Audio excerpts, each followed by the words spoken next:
அன்பு சாய் சொந்தங்களே, இது வண்டலூர் வழித்துணை பாபா கூட்டு பிரார்த்தனை கோபுரத்தினுடைய பிரமாதமான பிரம்ம முகூர்த்த நேர பிரார்த்தனை. இந்த பிரார்த்தனை சாய் பக்தர்களே வரக்கூடிய ஆகஸ்ட் 12, 2026 புதன்கிழமை மட்டும் சாதாரணமான நாள் அப்படின்னு நினச்சி கடந்து போயிடாதீங்க. அந்த நாளை மிஸ் பண்ணவே பண்ணாதீங்க. ஏன் அப்படின்னா அன்றைக்கு ஆடி அமாவாசை. நம்மளை இந்த உலகத்துக்கு கொண்டு வந்தவங்க யாருங்க? நமக்கு ஒரு பேரை கொடுத்தவங்க யார்? நம்ம கையில் நம்மளை கையில் தூக்கி வளர்த்தவங்க யார்? நமக்காக சாப்பிடாமல் இருந்தவங்க யார்? நம்மளுடைய வாழ்க்கை நல்லா இருக்கணும் அப்படின்னு கடைசி மூச்சு வரைக்கும் நினச்சவங்க யாருங்க? யார் நினச்சாங்க? நம்முடைய அம்மா அப்பா, அவங்களுக்கு முன்னாடி வாழ்ந்த நம்முடைய முன்னோர்கள் தான். அவங்க இன்றைக்கி நம்மளோட உடலால் இல்லாமல் இருக்கலாம், ஆனால் அவங்கள நன்றியோடு நினைக்கக்கூடிய ஒரு அருமையான நாள் இந்த ஆடி அமாவாசை. ஆகையினால தான் இந்த வீடியோவை நீங்கள் கடந்து போயிடக்கூடாது அப்படின்னு நான் சொல்கிறேன். அன்றைக்கு காலையில் எழுந்ததும் உங்களுடைய முன்னோர்களை ஒரு நிமிஷம் மனசார நினச்சிக்கோங்க. வழக்கப்படி தர்ப்பணம் செய்கிறவங்க முறையாக செய்யுங்க. முடியாதவங்க மனசார நன்றி சொல்லி பிரார்த்தனை செய்யுங்க.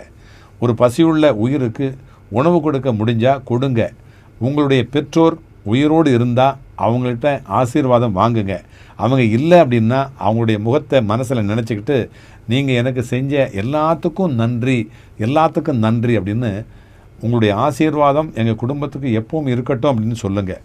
இன்னும் ஒரு முக்கியமான விஷயம், அதே ஆகஸ்ட் 12 அன்றைக்கு உலகத்தில் சில பகுதிகளில் முழு சூரிய கிரகணம் நிகழுது. ஆனால் அது நம்ம சென்னை தமிழ்நாட்டில் தெரியாது. அதனால் கிரகணத்தை பற்றி பயப்பட வேண்டிய அவசியம் இல்லை. இந்த நாளை பயத்துக்கான நாளாக இல்லாமல் நன்றி, பிரார்த்தனை, முன்னோர்களுடைய நினைவு, இறை வழிபாடு நிறைஞ்ச நாளாக நாம் மாற்றிக்கணும்.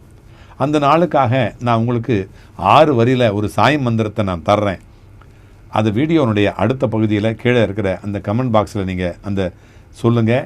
அதே நேரத்தில் உங்கள் பிரார்த்தனையை கமெண்ட் பாக்ஸில் சொல்லுங்கள். அதே நேரத்தில் உங்களை இந்த முழு பதிவை நீங்கள் கேட்கணும் அப்படின்னா கீழே இருக்கிற லிங்க்கை கிளிக் பண்ணிக்கோங்க. முழு பதிவு உங்களுக்கு வந்து சேரும், முழு வெற்றி உங்களுக்கு வந்து சேரும். சரியா? அன்பு சாய் சொந்தங்களே, நான் ஏன் இந்த நாளுக்கு இவ்வளவு முக்கியத்துவம் கொடுத்து சொல்கிறேன் அப்படின்னா, நம்ம வாழ்க்கையில் நன்றி அப்படிங்கிறது மிகப்பெரிய வழிபாடு. நன்றி அப்படிங்கிறது மிகப்பெரிய வழிபாடு. கோவிலுக்கு போகிறோம், விளக்கு ஏற்றுறோம், மந்திரம் சொல்கிறோம், பாபாவை வணங்குறோம், எல்லாமே செய்கிறோம். ஆனால் நம்மளை இந்த உலகத்துக்கு கொண்டு வந்தவங்களை நன்றியோடு நினைக்கிறோமாங்க?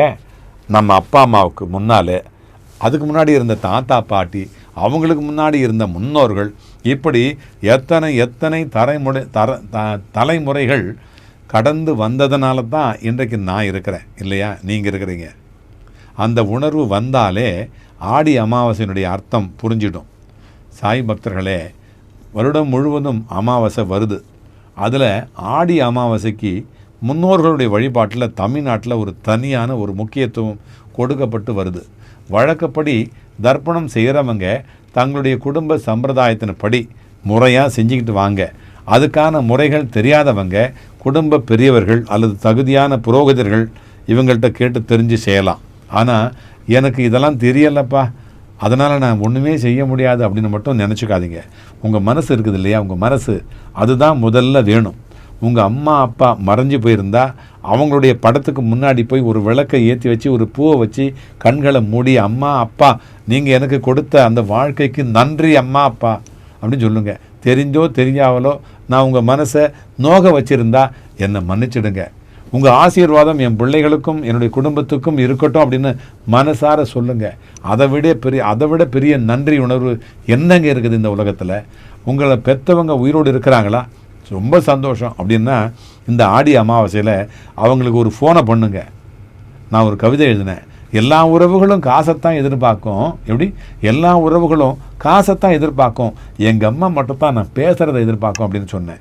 அந்த மாதிரி பக்கத்தில் அவங்க இருந்தால் காலில் விழுந்து ஆசீர்வாதம் வாங்கிக்கங்க. அவங்களுக்கு பிடிச்சதை வாங்கி கொடுங்க. அம்மா அப்பா நீங்கள் எனக்காக செஞ்சதுக்கெல்லாம் நன்றி அப்படின்னு ஒரு வார்த்தை சொல்லுங்கள். எங்கேயோ போயிடுவாங்க. அவங்க இருந்த பிறகு படத்துக்கு மாலை போடுறதை விட உயிரோடு இருக்கிற பொழுது அவங்களுடைய மனசை சந்தோஷப்படுத்துறது எவ்வளவு பெரிய வழிபாடு தெரியுமா? எவ்வளவு பெரிய வழிபாடு. இதைத்தான் நம்முடைய இளைய தலைமுறைக்கும் நம்ம சொல்லி கொடுக்கணும். முன்னோர்கள் வழிபாடு அப்படிங்கிறது பயப்படுத்துவதற்கான பயத்தை ஏற்படுத்துவதற்கான அந்த விஷயம் இல்லை. நம்ம யாரையும் பயமுறுத்தலை. நம்மளுடைய வேர்களை நாம் மறக்காமல் இருக்கிறதுக்கான ஒரு நன்றி உணர்வது. இன்னொரு விஷயத்தை நான் தெளிவாக சொல்கிறேன். ஆகஸ்ட் 12 அன்னைக்கு வானியல் படி முழு சூரிய கிரகணம் நடக்குது இல்லையா? ஆனால் அந்த கிரகணம் சென்னை மற்றும் தமிழ்நாட்டில் தெரியவே தெரியாது. உலகத்தில் வேறு சில பகுதிகள் தான் அது காணப்படுது. ஆகையினால சமூக வலைத்தளங்களில் வரக்கூடிய அந்த நேரங்களை பார்த்து இந்த நேரம் முழுக்க தமிழ்நாட்டிலையும் கிரகணம்னு அப்படி நினச்சி பயப்பட வேண்டாம். நம்முடைய கவனம் ஆடி அமாவாசையினுடைய பிரார்த்தனை, முன்னோர்களுக்கான நன்றி உணர்வு, தானம், தர்மம், என்ன இதில் தான் நம்ம இருக்கணும், கவனத்தை செலுத்தணும். நான் எப்பவுமே சொல்கிற ஒரு விஷயம் என்னன்னா, மந்திரம் அப்படிங்கிறது வெறும் வார்த்தை இல்லை, மனதை ஒருமுகப்படுத்துகிற ஒரு பிரார்த்தனை. ஆனால் அந்த நாளில் பாபாவை நினச்சி இந்த 6 வரிகளையும் மெதுவாக சொல்லிட்டு வாங்க. கண்டிப்பாக நீங்கள் ஜெயிப்பீங்க. உங்களுக்கு எல்லாமே கிடைச்சிருங்க. சொல்லட்டமா மந்திரத்தை?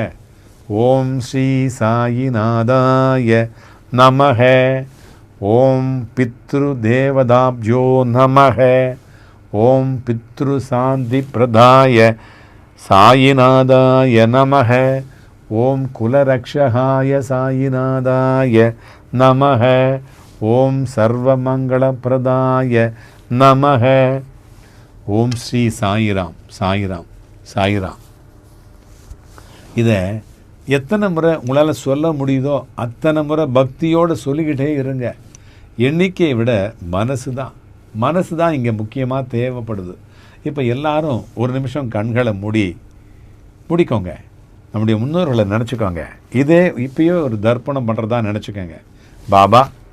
பாபா எங்களை இந்த உலகத்துக்கு கொண்டு வந்த எங்கள் பெற்றோர்களுக்கும் எங்கள் தாத்தா பாட்டிகளுக்கும் எங்களுடைய வம்சத்தில் வாழ்ந்து மறைஞ்ச எல்லா முன்னோர்களுக்கும் எங்களுடைய நன்றியை நாங்கள் சமர்ப்பணம் பண்ணுறோம்.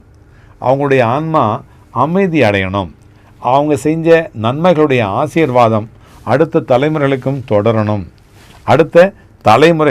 தொடரணும். எங்கள் குடும்பத்தில் இருக்கிற மன கசப்புகள் நீங்கணும். பிரிஞ்சவர்களெல்லாம் ஒன்று சேரணும். நோயினால் கஷ்டப்படுறவங்க எல்லாருமே நலம் பெறணும். கடன் சுமையில் இருக்கிறவங்களுக்கு நல்ல வழி பிறக்கணும். திருமண தடையினால் வருந்து கொண்டிருக்கிற எல்லா பிள்ளைகளுக்கும் வாழ்க்கை நல்லபடியாக அமையணும். குழந்தை வரம் வேண்டி காத்திருக்கிறவர்களுடைய கண்ணீரை துடைக்கணும் வழித்துணை பாபா. வேலை இல்லாமல் தவிக்கிறவங்களுக்கு நல்ல வாய்ப்பை தரணும். எங்கள் முன்னோர்களுக்கு நாங்கள் தெரிந்தோ தெரியாமலோ செய்யாமல் விட்ட கடமைகள்லாம் எத்தனையோ இருந்திருக்கலாம். அதுக்கெல்லாம் எங்களை மன்னிச்சு இனிமேல் நன்றியோடு வாழக்கூடிய நல்ல மனதை எங்களுக்கு தரணும் பாபா. ஆக சாய் பக்தர்களே, இந்த ஆடி அமாவாசையில் ஒரு நல்ல காரியம் செய்யுங்க. ஒரு பசியுள்ளவங்களுக்கு சாப்பாடு கொடுங்க. ஒரு முதியவருக்கு உதவி பண்ணுங்க. பறவைகளுக்கெல்லாம் தண்ணீர் கொடுங்க. உங்களுடைய பெற்றோரை சந்தோஷப்படுத்துங்க. உங்கள் முன்னோர்களை நன்றியோடு நினச்சிக்கோங்க. அதுதான் இந்த நாளை அர்த்தமுள்ள நாளாக மாற்றும். இந்த பதிவு உங்களுக்கு மட்டும் இல்லாமல் உங்களுடைய சகோதரர், சகோதரி, பிள்ளைகள், உறவினர்கள், நண்பர்கள் எல்லாருக்குமா போய் சேர்ற மாதிரி இந்த ஆகஸ்ட் 12 அமாவாசையை மறந்துடாதீங்க. கொண்டாடுங்க, பக்தியோடு கொண்டாடுங்க அப்படின்னு சொல்லி இந்த வீடியோவை அவங்களுக்கும் ஷேர் பண்ணுங்கள். உங்களுக்கும் உங்களுடைய குடும்பத்துக்கும் இதே மாதிரி ஒரு மனமுருகிய பிரார்த்தனையை வேணும் அப்படின்னு சொன்னால் உங்கள் பேரையும் உங்களுடைய பிரார்த்தனை வேண்டுதலையும் இந்த மாதிரி ஒரு சீட்டில் எழுதுங்க, கமெண்ட்டில் எழுதுங்க. அப்படின்லாம் மேலே இருக்கிற நம்பரில் கூப்பிட்டு அதில் வாட்ஸ்அப்பில் டெக்ஸ்ட் பண்ணுங்கள். பேச வேண்டாம், டெக்ஸ்ட் பண்ணுங்கள். அதை கூட்டு பிரார்த்தனையில் நம்ம சேர்த்துப்போம். பாபாவுடைய அருள் எல்லா குடும்பங்களிலும் அமைதியாகவும் அன்பாகவும் ஒளிரணும். சரியா?